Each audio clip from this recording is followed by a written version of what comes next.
स्वागत है आपका हमारी एक और क्लास में। आज हम ये देखने का प्रयत्न करेंगे कि क्या परिमेय संख्याएं उनकी क्रम विनिमयता रहती है योग के अंतर्गत, अर्थात commutativity of rational number under addition. अब सबसे पहला प्रश्न ये आता है कि इसका अर्थ क्या है, इसका तात्पर्य क्या है, इसमें हम क्या सिद्ध करना चाहते हैं। जो सबसे पहली चीज हम इसमें सिद्ध करना चाहते हैं वो ये है कि यदि हमारे पास दो परिमेय संख्याएं हैं जिनको हम R1 और R2 कहते हैं, ठीक है, इनको आप रैशनल नंबर भी बोलते हैं परिमेय संख्याओं को। यदि मैं एक परिमेय संख्या को दूसरी परिमेय संख्या में जोड़ दूं, उनका योग करूं, तो अगर मैं R1 प्लस R2 करता हूं तो इसका एक उत्तर आएगा। अगर हम उसको आंसर बोले तो क्या ये आंसर सेम रहेगा, बराबर रहेगा अगर मैं R1 को R2 में जोड़ूं या मैं उल्टा कर दूं, मैं R2 को R1 में जोड़ूं? क्या इन दोनों को आपस में, इन दोनों की जगह बदलने से, मात्र जगह बदलने से क्या ये आंसर अलग हो जाएगा या दोनों के दोनों सेम रहेंगे या बराबर रहेंगे? अगर ये दोनों उत्तर बराबर होते हैं तब तो हम कहते हैं कि परिमेय संख्याएं क्रम विनिमेय है योग के अंतर्गत। परंतु अगर इन उत्तर में कोई भी बदलाव आता है तब हम ये कहेंगे कि परिमेय संख्याएं जो हैं वो क्रम विनिमयता में नहीं है, योग के अंतर्गत।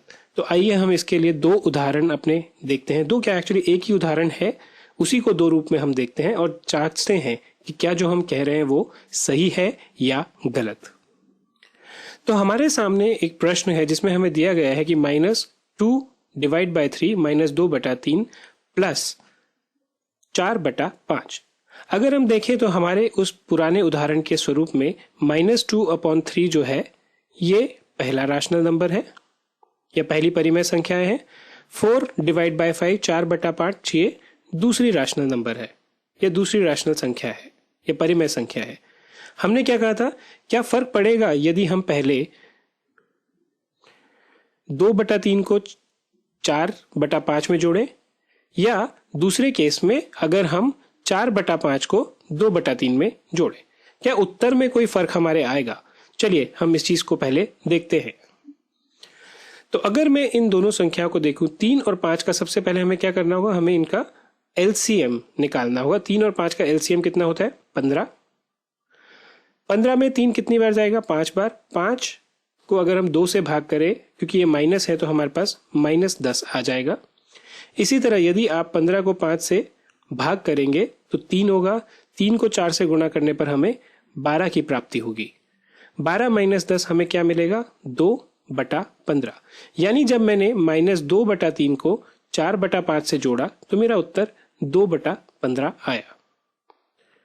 अब मैं क्या करके देखूंगा, अब मुझे इसका विपरीत करना है, यानी कि अब मैं 4/5 में 2/3 जोड़ूंगा। आप कहेंगे मैंने माइनस का साइन यहां पर क्यों लगा दिया? अगर मैं इसको प्लस -2/3 करूं तो भी मेरे पास सेम चीज आएगी, 4/5 -2 डिवाइड बाय 3 या 2/3। 5 और 3 का अगर मैं वापस से एलसीएम लेता हूं तो वो 15 आएगा।